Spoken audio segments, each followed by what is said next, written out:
Morning, guys. Happy Sunday. Week 5 is here. Going to get to the games here in a moment. I'm recording this about a half hour before the Vikings-Jets game starts. I won't have a play in that game. Just don't like betting these international games. Feels like just 50-50. Too many unknowns, too many different variables that you can't account for. So, excuse me, who knows what will happen in the game? It'll start here soon. No clue. Can't. I don't have a read on this Jets team yet. I don't think they're a great team by any means, but just a weird spot. Vikings are rolling. You wouldn't want to bet against them. Kind of surprised it was only 2.5. Figured it might get closer to 3.5. But there we are. So I'm gonna stay away from that. I'll watch that when this game's over. Gonna go through all the games here, but first, quick little recap on baseball yesterday. Wow, great games all the way across the board. Definitely got lucky with the Mets in the first game to pump that over. The Phillies got the run in the ninth inning. The Mets got a bunch of runs in the eighth to help that get over. The Royals Yankees, great game. Yankees, God, they're so annoying. They win. That game goes over. Cole got rocked. The ball's being hit really hard. They could have gotten more runs. They didn't. Came back to bite them. Dodgers win. I don't love the Dodgers. I don't love Flaherty tonight at all. I feel like the Padres are going to score a ton of runs. Is that tonight? I'm pretty sure it's tonight. Yeah, that game is at 8 o'clock. Mets Phillies is at 4. Severino, I don't like him.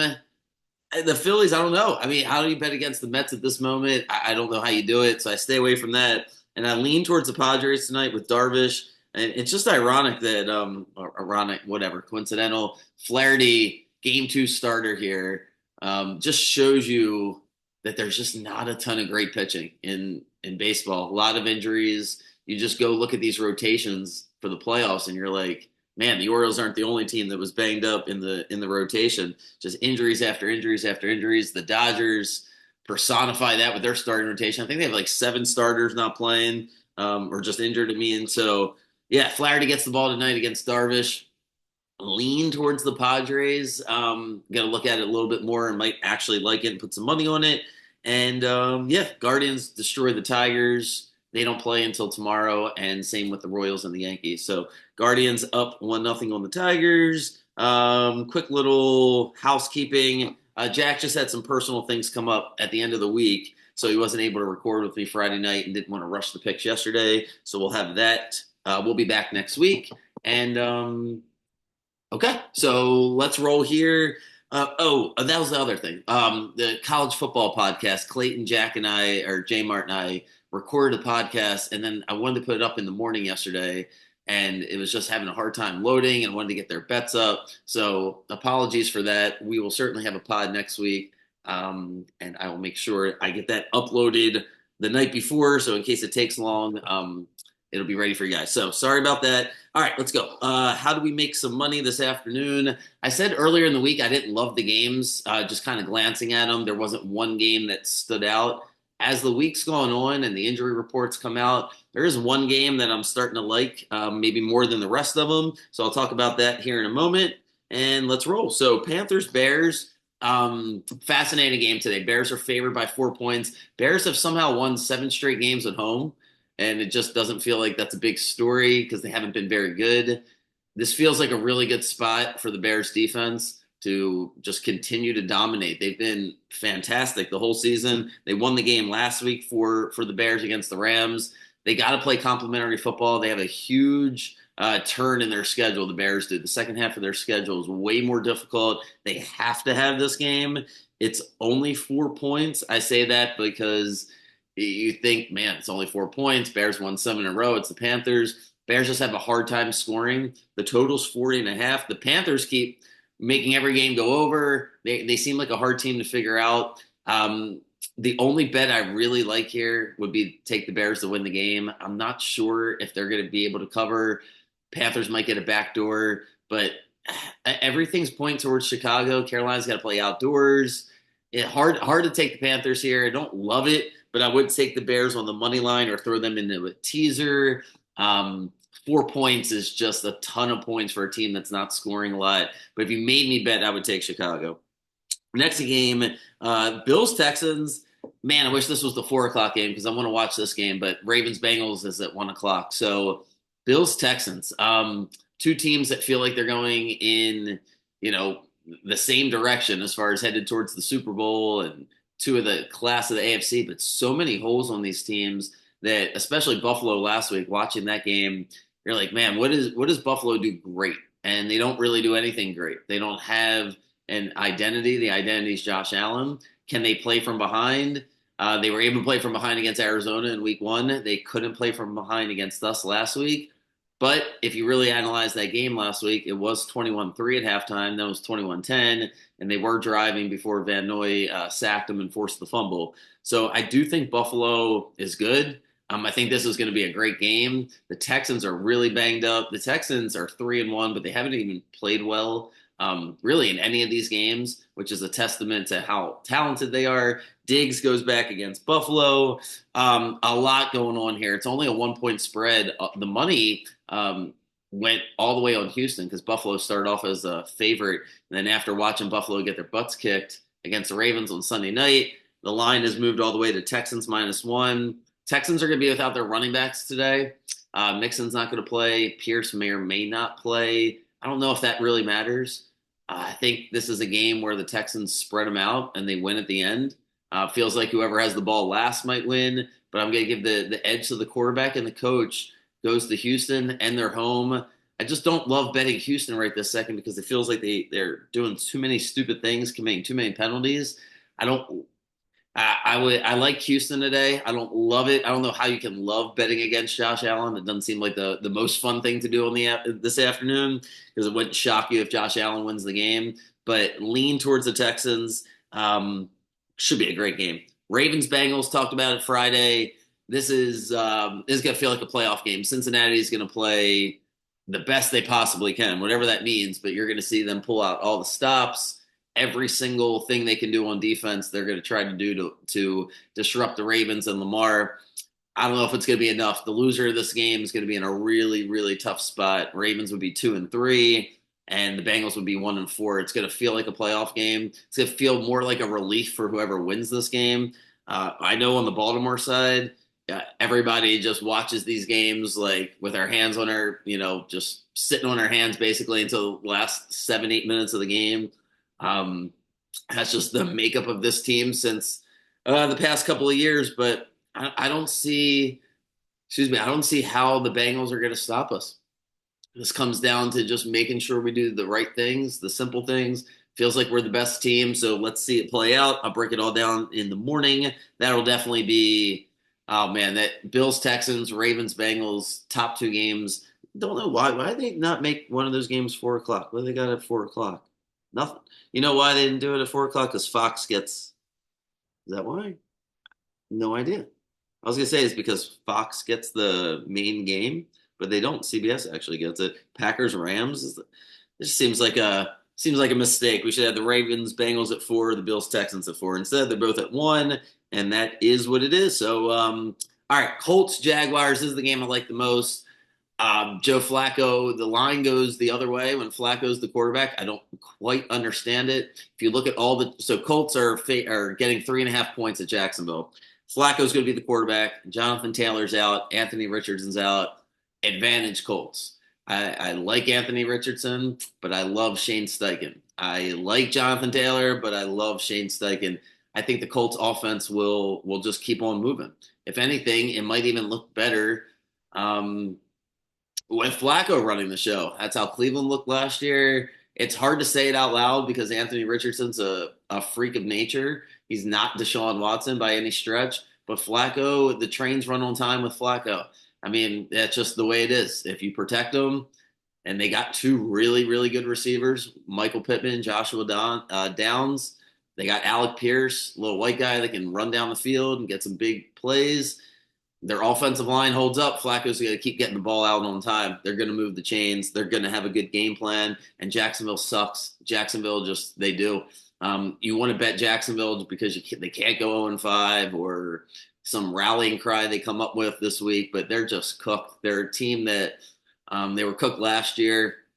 I thought before the season they needed a new coach. When they lose these close games to start the year, they just do. They need a new coach. Things are not working out. They'll probably screw around and trade Christian Kirk or something to the Chiefs and mess that up for the rest of the AFC. But Jaguars favored by 3.5 is because the Colts quarterback and running back are out.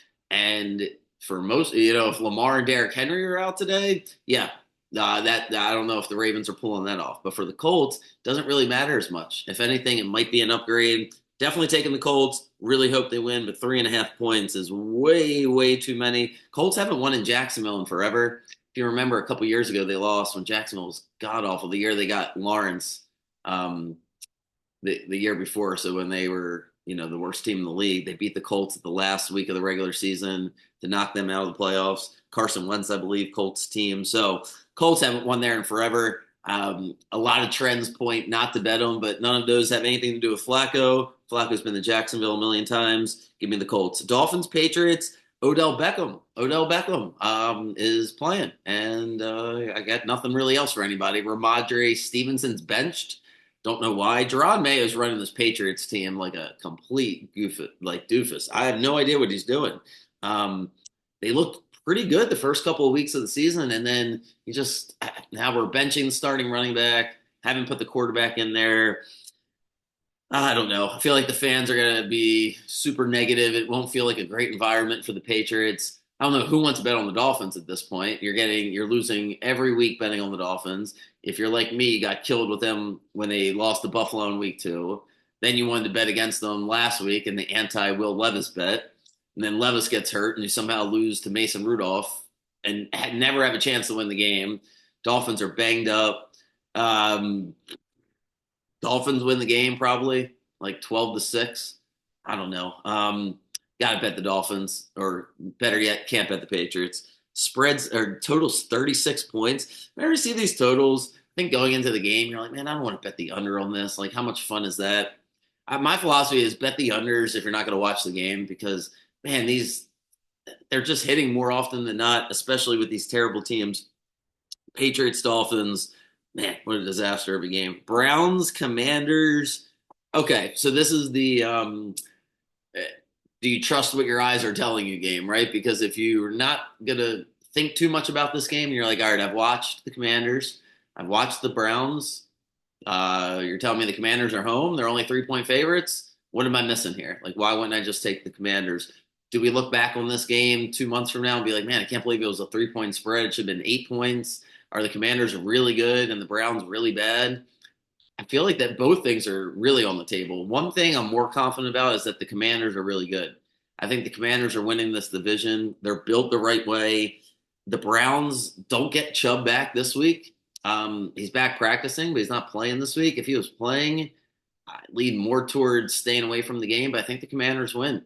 I think Deshaun Watson's finished. I think the only reason why the number is what it is just preseason thoughts, preseason predictions, preseason rankings, whatever words you want to use. Commanders were, 6 to 8 wins, I think was the common thought process there. And the Browns are more, 8 to 10 wins.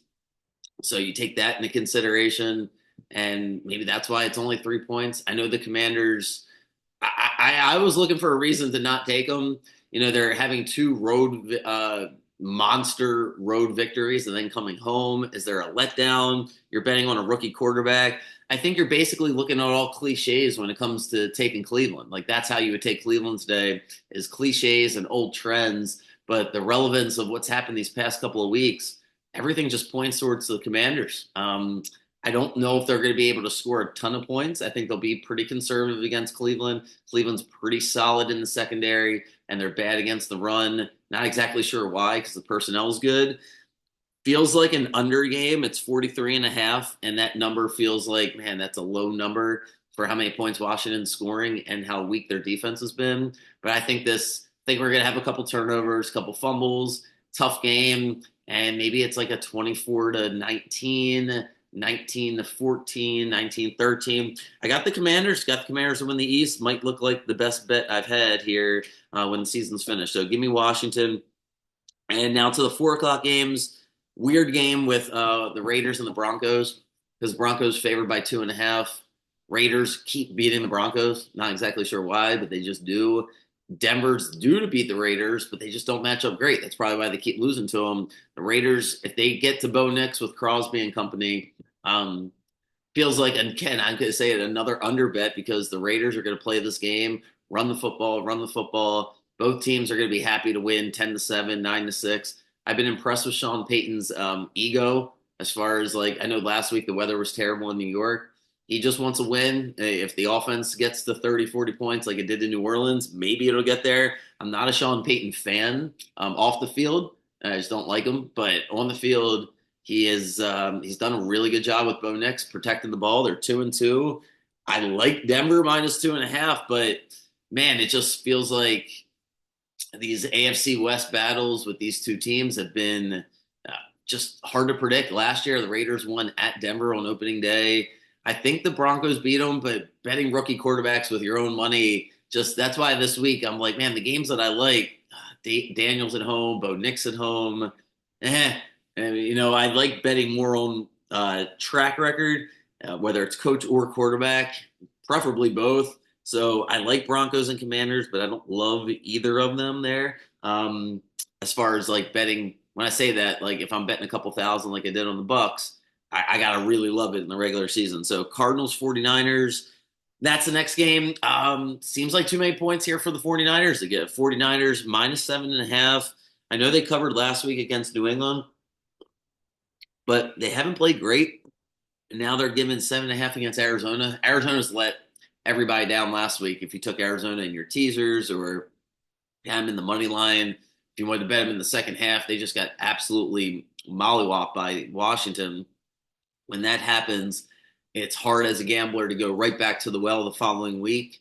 I didn't bet the Cardinals last week, so it's easier for me to take the Cardinals. But there's something just not right with the way their identity is offensively. They have talent. The ball's not coming out quick enough from Kyler, and they don't really have an identity. They have Marvin Harrison, McBride, the tight end, may or may not play. I have a bad feeling that the Cardinals get down, they can get themselves beat, and lose by 2, 3 touchdowns. If it's close in the fourth quarter, it's a 50-50 game. If you told me the game was in Arizona, I'd be more inclined to take Arizona. Going to San Francisco, outside, dome team, I'm going to ride with the 49ers. Even though I still have the 49ers not making the playoffs or being the 7 seed right on the outside looking in. They play at Seattle on Thursday. So I think part of me hopes the Niners kick Arizona's ass, and then maybe Seattle gets them not let down, but Niners are feeling themselves, and they go on the road. Seattle beats them, so that's what I'm hoping for. Give me the Niners today. Packers Rams. I don't know what's going on in Green Bay. Christian Watson's hurt, and then Romeo Doubs is suspended, missing practice. Weird vibes coming out of Green Bay. They lost last week, didn't look good. They're favored by 3 at LA. LA is talking about weird vibes. LA doesn't know what's going on with their roster. They beat San Francisco and then they come back and lay an egg. So the Rams.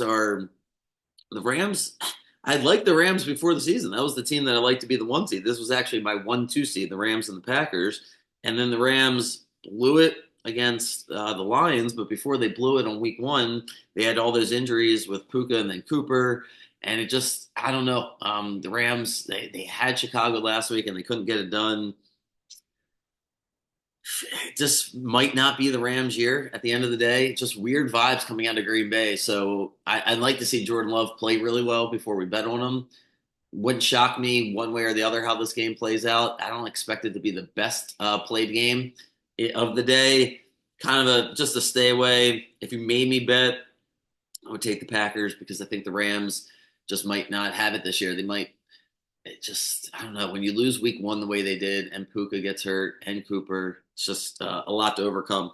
Giants, Seahawks. Speaking of injuries, Giants. No Malik Neighbors. They're getting 7 points at Seattle. Seattle's defense was horrible on Monday. This is 100% my favorite game to take Seattle to win. 7 points. Yeah, it's a National Football League. I don't know about that. Seahawks offense has been rolling, but 7 points is still 7 points. But my favorite suggestion of the day would be if you have another game you love, put Seattle in the teaser with the 6-point teaser. Seattle's not losing this game. The defense to be really good. I think my best bet will probably be the under in the Giants total points. Excuse me, but for whatever reason, I could see Seattle's offense being a little sluggish. They were great last week. Maybe it's hard to replicate that. Giants defense was pretty good against Dallas. I don't know. I don't want to give 7 points, but I don't think the Giants are scoring very many. Cowboys Steelers is the last game tonight because we got bye weeks now. So we got 4 teams not playing. So the Sunday night game, rooting for the Cowboys, that's for sure. Steelers, haven't watched a full game of the Steelers. I will watch a lot of the Steelers Falcons in week one. Looking forward to watching this. Looking forward to seeing how the Steelers defense plays CeeDee Lamb and how they match up against Dallas. Dallas has so many injuries. Dallas has nothing to lose. Feels like a game Dallas wins. When nobody wants to bet on Dallas, that seems like the time they win. Prime time, Steelers favored by 3. Over under 43.5. I don't see the Steelers scoring a lot of points tonight. That would be my gut is the Steelers play this really conservatively. Give me Dallas. I will have bets out for that game later tonight. Want to see the final injury report. I'll have my bets out here in a few moments. Trying to think if I forgot anything. I don't think so. So Padres, Dodgers, I'll have out later tonight, along with Steelers, Cowboys, and yeah, go Ravens. The key to the game today for the Ravens is just stay ahead of the downs, right? Like if you are 2nd and 5, 3rd and 4 against the Bengals, you'll beat them. As long as Hendrickson isn't able to have, tee off against the Ravens on 3rd and 8, that's where it's a little dicey. I mean, that's like that for every team, but the Ravens in particular, 3rd and 3, 3rd and 4, you cannot stop the Ravens because then that can turn into 4th and 1. You're not going to stop us. Ravens should roll. Looking forward to talking about it in the morning. I'll see you guys tomorrow. Thank you for, continued support. Appreciate everything. Appreciate the messages I get. If you need anything, just shoot me over a text at any point, and I'll see you guys tomorrow.